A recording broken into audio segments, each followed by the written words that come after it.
You ever make a mistake so big that you felt like it just defined you, that it completely shattered your value, your whole future? Well, let's dive into a really powerful way of thinking about exactly that feeling. It's a perspective that can actually turn our biggest failures into our greatest opportunities. This whole conversation starts right here, with this question from someone who felt totally, completely broken by their past.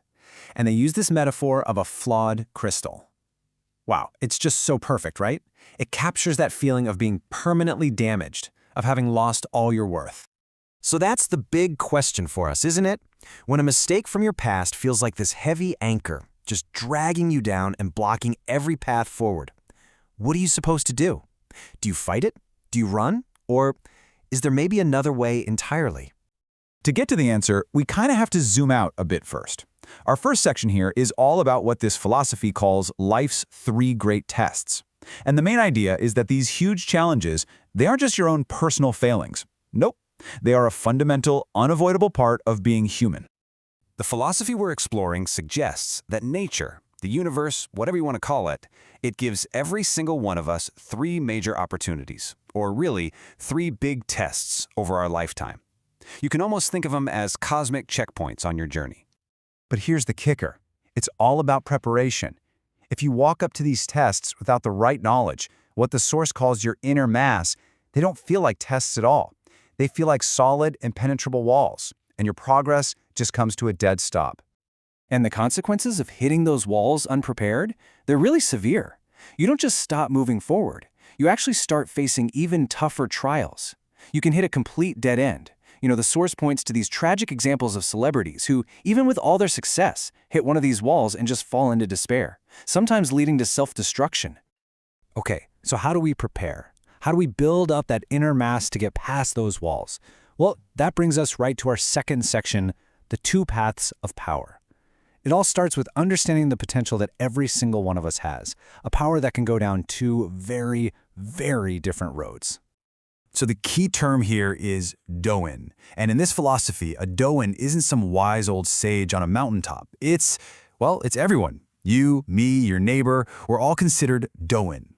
We're all born with our own unique gifts and this powerful inner energy. The real question isn't if you have power, it's how you're going to use it. And this lays out the two paths so clearly.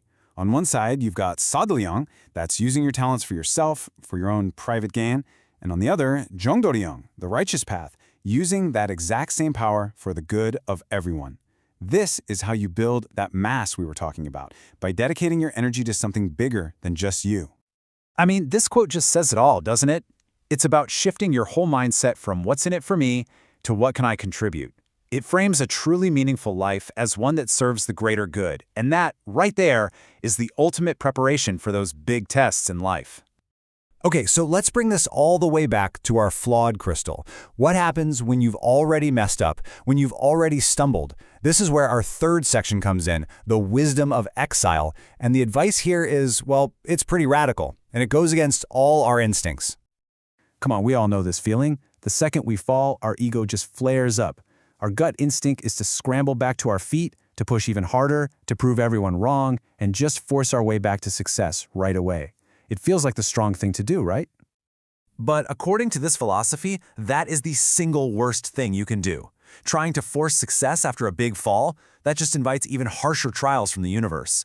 It's like trying to swim against a massive current, and if you keep fighting it, eventually you get what the Source calls poison, basically a kind of self-destruction that's born from your own stubborn resistance.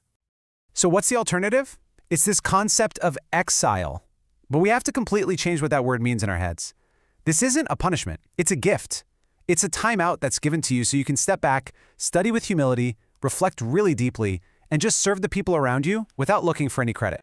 And this is the whole game changer. Instead of fighting it, you accept this quiet period. You use the time to learn, to grow, to practice being humble. And if you do that, genuinely something incredible happens. That wall you slammed into, it doesn't just vanish. An entirely new path opens up for you. So that brings us to our final section, the path to rebirth. Because maybe the most beautiful part of this whole process is that it doesn't happen when you're all alone. That new path, it's not something you're supposed to find by yourself. You see, when your time in exile is done, when you've really truly put in the work of reflecting and learning, a new connection, a Korean word for it is inyon, will enter your life. This could be a person, a mentor, an amazing opportunity, but the key is it finds you. Man, this quote is so powerful. It just flies in the face of our whole modern obsession with pulling yourself up by your bootstraps. The idea here is that true growth, real progress after you've fallen, doesn't just come from what's inside you. It comes when someone or something from the outside arrives to lift you up. Your job is just to get ready to be lifted. This new connection is basically the key that unlocks your future. They give you the guidance you couldn't see for yourself, the wisdom you didn't have yet, and the helping hand that actually elevates you to the next stage of your life. They help turn that flawed crystal into something with a brand new, maybe even greater purpose. So I'll just leave you with this question to think about. That setback you're facing, that frustration, that quiet time you might be in right now, could that actually be your exile?